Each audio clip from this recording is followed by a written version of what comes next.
ಬದುಕಿನಲ್ಲಿ ಒದಗಿ ಹೋಯಿತು ಭಗವಂತ. ಅಲ್ಲದೆ ಇದ್ರೆ ಶಲ್ಯ ಸಾರಥ್ಯದಿಂದ ಕರ್ಣ ವಿಜೃಂಭಿಸುತ್ತಾನೆ ಎನ್ನುವಂತಹ ಮಾತು ಸತ್ಯವಾಗುತ್ತದೆ ಎನ್ನುವಂತಹ ನಿರೀಕ್ಷೆಯಲ್ಲಿ ಈ ದಿವಸದ ರಣಕ್ಷೇತ್ರಕ್ಕೆ ಧುಮುಕ್ಕಿದವನು ನಾನು.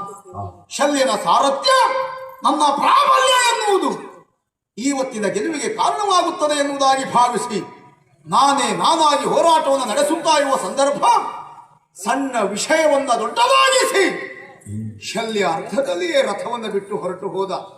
ಇನ್ನೇನು ಶಲ್ಯನ ಅನುಪಸ್ಥಿತಿಯಲ್ಲಿ ಹೋರಾಟವನ್ನು ನಾನೊಬ್ಬನೇ ನಡೆಸಬೇಕು ಎಂಬ ಉದ್ದೇಶದಿಂದ ರಥವನ್ನ ಮುನ್ನಡೆಸುತ್ತಾ ಯುದ್ಧವನ್ನ ನಡೆಸುತ್ತಾ ಇರುವ ಹಾಗೆ ಇನ್ನೇನು ಗೆಲುವು ನನ್ನ ಪಾಲಿಗೆ ಲಭ್ಯವ ಎನ್ನುವ ಆಸೆಯಿಂದ ಇರುತ್ತಾ ಇರುವ ಹಾಗೆ ಕುರುಕ್ಷೇತ್ರದ ರಣಧಾರಿಣಿ ರಕ್ತಮಯವಾಗಿ ಕೆಸರಿನಿಂದ ತೊಯ್ದು ಹೋಗಿದೆ.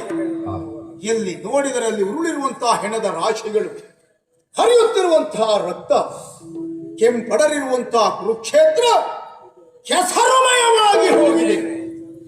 ಆ ಕೆಸರಿನಲ್ಲಿಯೇ ರಥವನ್ನ ನಡೆಸುತ್ತಾ ಮುಂದುವರಿದು ಬರುತ್ತಾ ಇರುವ ಹಾಗೆ ನನ್ನ ರಥದ ಗಾಲಿಗಳು ಹೊಗೆದು ಹೋಯಿತು.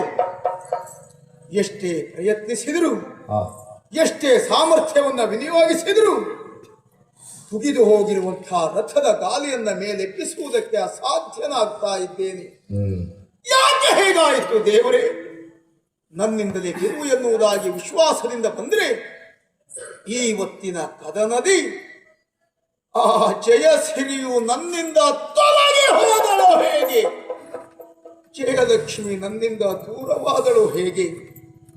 ಕೌರವನ ಆಸೆಯನ್ನ ಈಡೇರಿಸುವುದಾದರೂ ಹೇಗೆ?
ಋಣದಲ್ಲಿರುವಂತಹ ನನ್ನ ಗುರಿ ಒಂದೇ, ನನ್ನ ಉದ್ದೇಶವೂ ಒಂದೇ. ನನ್ನ ಪ್ರಾಣಕ್ಕೆ ಪ್ರಾಣವಾಗಿರುವಂತಹ ಆ ಕೌರವನಿಗೆ ಮುಖದಲ್ಲಿ ಮಂದಹಾಸ ಮೂಡುವ ಹಾಗೆ, ಗೆಲುವಿನ ಗೆರೆಗಳು ಮೂಡುವ ಹಾಗೆ ಪ್ರೇರೇಪಿಸಬೇಕು ಎನ್ನುವುದು.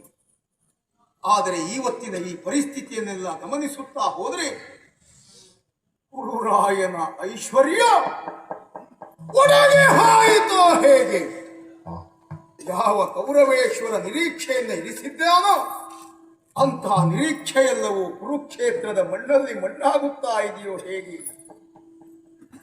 ಲೋಕವನ್ನೇ ಕಾಯುವಂತಹ ತ್ರಿಮೂರ್ತಿಗಳ ಕೃಪಾ ಕಟಾಕ್ಷ ಕೌರವನ ವಿರೋಧಿಗಳ ಪಾಲಾಗಿ ಹೋಯಿತೋ ಏನು? ಮುಂದೆ ಗೆಲುವನ್ನ ಪಡೆಯುವ ಬಗೆಯಾದರೂ ಹೇಗೆ? ಯಾವ ರೀತಿಯಾಗಿ ಯುದ್ಧವನ್ನು ನಡೆಸಲಿ ದೇವರೇ?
ನೋಡಿದ್ಯಾ ಕರ್ಣನ ಪರಿಸ್ಥಿತಿಯನ್ನು? ಯಾವತ್ತೂ ರಣಕ್ಷೇತ್ರದಲ್ಲಿ ವಿರೋಧಿಯ ಅಸಹಾಯಕತೆಯನ್ನು ಬಳಸಿಕೊಳ್ಳುವವನೇ ನಿಜವಾದ ಬುದ್ಧಿವಂತ. ಈ ಕಾಲದಲ್ಲಿ ಸ್ವಲ್ಪವೂ ಸಮಯವನ್ನ ವ್ಯರ್ಥ ಮಾಡಲಿ, ದಿವ್ಯ ಶರವನ್ನ ಹೂಡಿ ಗಾಂಡೀವವನ್ನ ಹಿಡಿದು ಕರ್ಣನನ್ನ ಕೊಲ್ಲು. ದೇವರೇ, ಕರ್ಣನನ್ನ ಕೊಲ್ಲುವುದಕ್ಕೆ ಇದೇ ಸೂಕ್ತ ಸಮಯ ಎನ್ನುವ ಹಾಗೆ ಸಾರಿ ಸಾರಿ ಹೇಳುವುದಕ್ಕೆ ಮುಂದಾಗ್ತಾ ಇದ್ದೀವಿ. ನನ್ನ ಭಾವನೆ ಏನು ಅಂತ ಗೊತ್ತಾಯ್ತು. ಗಳಿಗೆ ಸೈರಿಸು ಪಾರ್ಥ ರಥರತ್ನೆಯುತಕ್ಕೆ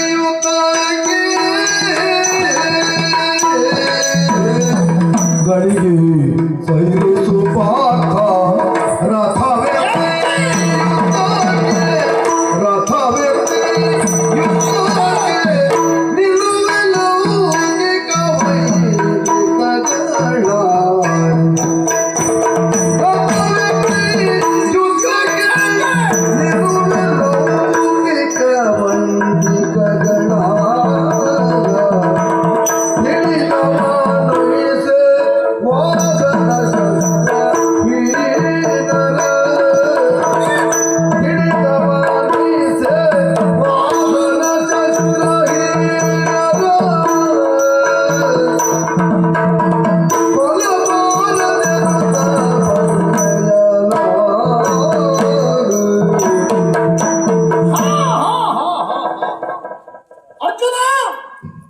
ಕ್ಷಣಕಾಲ ಸೈರಿಸಿ ಒಂದರಗಳಿಗೆ ನನ್ನತ್ತ ನೋಡು ಪಾರ್ಥ.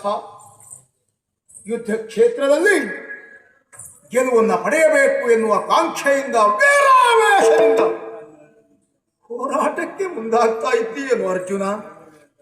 ನಿನ್ನ ವಿರೋಧಿಯ ನೆಲೆ ಇರುವವ ನಾನು, ಪ್ರಬಲ ಪ್ರತಿಸ್ಪರ್ಧಿ ಎನ್ನುವುದಾಗಿ ನಾನೇ ಹಾಡಿಕೊಂಡವ. ಈ ದಿವಸ ಹೀನನಾಗಿ ಆರ್ಥನಾಗಿ ನಿನ್ನಲ್ಲಿ ಬೇಡಿಕೊಳ್ತಾ ಇದ್ದೇನೆ, ಗಳಿಗೆ ಸೈರಿಸು ಪಾರ್ಥ ಎನ್ನುವುದಾಗಿ. ನನ್ನ ಪರಿಸ್ಥಿತಿಯನ್ನ ಸ್ವಲ್ಪ ನೋಡು ಅರ್ಜುನ. ಹೆಸರಿನಿಂದ ತೊಯ್ದು ಹೋಗಿರುವಂತಹ ಈ ಕುರುಕ್ಷೇತ್ರ ರಣಧಾರಣಿಯಲ್ಲಿ ನಾನೇರ ಬಂದಿರುವಂತಹ ರಥದ ದಾಳಿಗಳು ಹುಗಿದು ಹೋಗಿದೆ.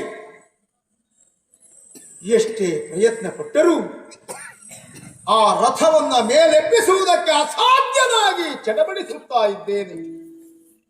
ಯುದ್ಧ ಶಾಸ್ತ್ರವನ್ನ ನೀನೇನು ತಿಳಿಯದವ ಅಲ್ಲವಲ್ಲ ಪಾರ್ಥ. ರಥಹೀನನಾದವ, ಶಸ್ತ್ರಹೀನನಾದವ, ರಣಾಂಗಣಕ್ಕೆ ಬೆನ್ನುಗೊಟ್ಟು ನಿಂತವ, ಹುಲ್ಲು ಕಡ್ಡಿಯನ್ನ ಕಚ್ಚಿದವನ ಮೇಲೆ ಅಸ್ತ್ರವನ್ನ ಪ್ರಯೋಗಿಸಬಾರದು ಎನ್ನುವುದು ಯುದ್ಧ ನೀತಿ, ರಾಜನೀತಿ. ಇದನ್ನ ತಿಳಿಯದೇ ಇದ್ದವನೇನು ನೀನಲ್ಲ. ಈ ಸಂದರ್ಭದಲ್ಲಿ ರಥಹೀನನಾದಂತಹ ನನ್ನ ಮೇಲೆ ಬಾಣವನ್ನ ಪ್ರಯೋಗಿಸಿದೆ ಅಂತಾದ್ರೆ ನಿನ್ನ ಕ್ಷಾತ್ರಿಯತೆಗೆ ಅದು ಶೋಭೆಯಾಗ್ತದೇನು ಅರ್ಜುನ?